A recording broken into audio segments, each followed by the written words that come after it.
Dear students, today we'll study about the Indian judiciary. The judiciary is the organ of government that makes sure everything happens according to the law. It applies the law to punish the guilty and to settle disputes. So we can say judiciary is the part of the country's government that is responsible for its legal system and which consists of all the judges and courts at different levels. So, judiciary sees that everything happens legally. Everything happening in the country is happening legally. It happens according to the law. The judiciary is a system of court that interrupts and applies these laws to punish the guilty in the name of the state. It is also a mechanism for the resolution of disputes. It also protects the rights of citizens given under the constitution of a country, including the fundamental rights.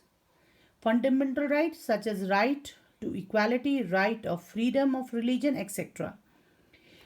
The cases brought before the court of law are mainly two types: civil cases and criminal cases. The civil cases involve disputes related to money, property, and social matters such as inheritance, divorce, etc.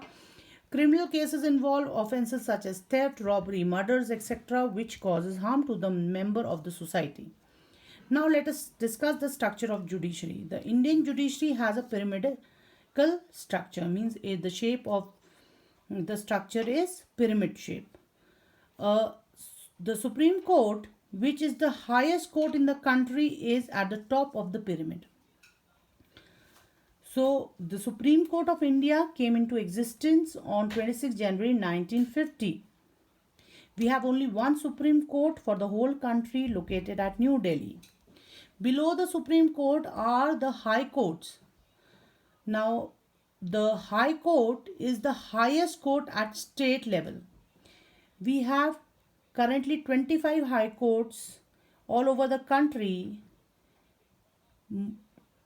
Some states and union territories share the same High Court.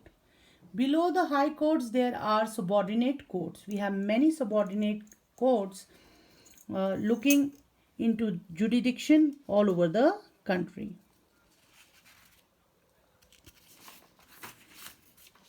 This is the pyramidal structure of the Indian judiciary. Supreme Court at the top. We have only one Supreme Court for the whole country, 25 High Courts all over the country, and then many subordinate courts. The President appoints the Chief Justice of India. The Chief Justice of India presides over the Supreme Court. So, the Chief Justice of India who heads the Supreme Court. The current Chief Justice of India is Sharad Arvind Bobade, who is appointed as the 47th Chief Justice of India. The Supreme Court can have at the most 30 other judges appointed by the President in consultation with the Chief Justice. The Parliament can increase the number if required. Supreme Court judges retire at the age of 65. Now let us discuss the structure of High Court. A High Court too has a Chief Justice and the other judges. So when we talk about our own state Uttarakhand, the Chief Justice of Uttarakhand is Mr. Ravi Vijay Kumar Malaimat.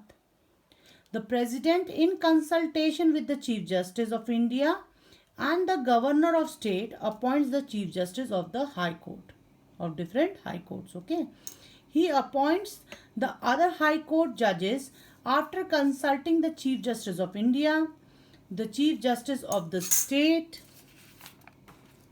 High Court, and the Governor of the State. High Court judges retire at the age of 62. Subordinate courts. Now let us discuss the structure of subordinate courts. So subordinate courts include the district courts. Civil cases are tried in the court of the district judge. The district judge also functions as the session judge to try criminal cases in the court of the session judge. Now revenue courts are also a type of subordinate courts. Now revenue courts settles matter relating to payments of revenue. Nyay Panchayat work at village level. Nyay Panchayats are rural courts that try pretty civil and criminal cases at subordinate level. Lok Adalats presided over by the retired judges have been introduced for the speedy and cheap settlement of dispute for the citizens. Thank you. That's all in this video.